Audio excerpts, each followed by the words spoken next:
ukiangalia Kibu ni mchezaji ambaye anapush sana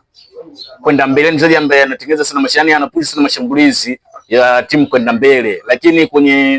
kwenye talented Kibu sio mchezaji ambaye ana talented. Kwa hiyo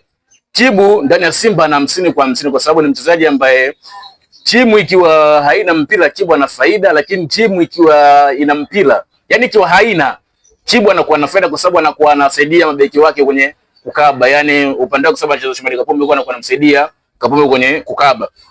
Lakini timu ikiwa ina mpira sasa, Kibu anakuwa na faida, lakini sio faida kubwa kwa sababu Kibu ni mchezaji ambaye sio talented, bali ni mchezaji ambaye anacheza kwa jitihada kubwa, yani anajitoa mpaka dakika ya mwisho. Lakini pia anakuwa anasaidia Simba kwenye eneo la kushambulia, na hata timu pinzani inapokuwa inakutana na Simba inakuwa inapata wakati mgumu kumkabili Kibu kwa sababu Kibu ni mchezaji ambaye ana kasi, alafu ana nguvu, alafu muda wote ana energy. Kwa hiyo